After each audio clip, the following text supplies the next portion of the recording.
We're back now with On Most Buffalo with a live look over downtown Buffalo. Once again, we're dealing with some nuisance snow moving through all season long. Some parts of western New York have been hit with heavy lake effect snow, while other places have seen a lot less. Buffalo is still below the seasonal average. So Storm Team 2 meteorologist Dan Russell and Jennifer Stanonis are together in the Weather Center to break it all down for us. Hi, guys. There's a few things to talk about. Oh, yeah. Oh, yeah. You know, this winter, Lauren, it's been a harsh one here, at least as of late, over the past, say, 5 to 6 weeks. And you can kind of see that here as we look at how the ice expanded on Lake Erie. From early January, we were running below average to just within the past, say, 3 to 4 weeks, we went from below average to now we're almost covered with ice, sitting at about 93%. And Jen, when we compare that again in previous years, and we've talked about this in years past, this actually puts us at least as close to where we've been, say, in 2021.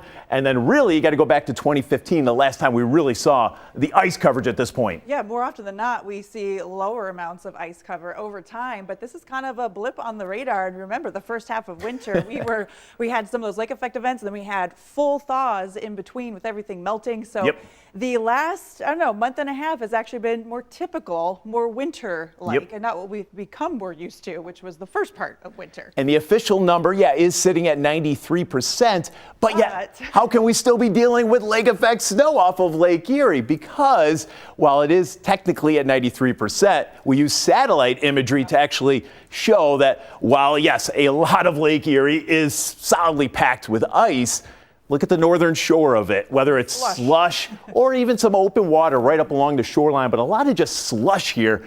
And that still allows that moisture to escape into the atmosphere. Yeah, and even when you have a thin coating, too, of ice, you can still get some of that lake effect, just still tapping into some of that moisture and allowing that instability enough to produce the lake effect. Yeah, so that's why we are still dealing with some lake effect. And overall, we don't expect, I don't think we're going to see too much ice development, especially with where temperatures are heading as we go through the next few days. Some 40s. Stay tuned on that in a moment. But here's some of the snow totals so far this season, and we got most of it from lake effect this year. Now we're actually seeing that trend over time, but especially this year. I mean, it was like 80 or 90% of our snow. We usually see about 70% of our snow comes from lake effect. This year, we're at 80 to almost 90%, but that's why we do have so much variability with the amount of snow here across western New York. Which is what this map is showing. And you can see the pink's actually showing closer to 200 inches so far this season, which includes places like Cassadaga into the Chautauqua Ridge and Orangeville in western Wyoming County, just outside of Warsaw. We actually got an unofficial report of 196 inches so far. So that's where we're seeing some of these higher amounts. But that's actually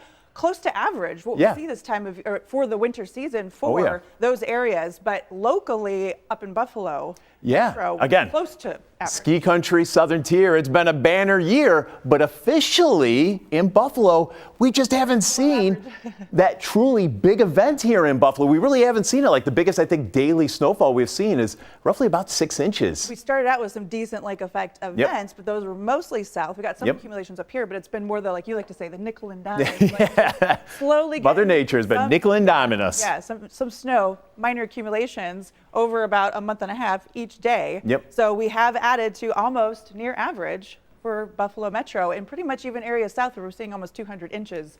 That's typical for the snow belt area. This is through yesterday, and we saw a couple of inches today. So we're trying to at least climb up to this number, but after today, we don't really see much more snow chances. So we're going to see that deficit, I think, increase again. Now, as far in the near term, and we've been talking about at least getting out of the deep freeze here, right, Jen? And we have a lot of warmth that's going to be building, especially across the western half of the country. We're at least going to take an edge off for you, but notice we're still slightly below average here. It's going to feel a lot warmer.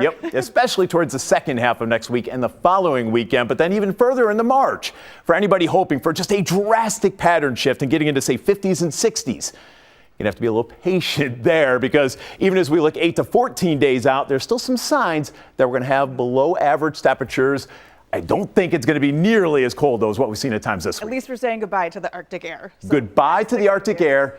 We're not quite done, though, with winter weather. Of course, it is still only February after all, and you know it. Winter does linger a little bit into spring, and more than likely, we will see some of that here as we head into March. Of course, we're going to continue to talk about today's weather impact alerts and winter weather with our forecast coming up here shortly. Lauren? All right, I'm just waiting for the time when we see green grass again. Yes. Yep. Not quite there yet. Not quite there. A little bit more time. Big milestone this year.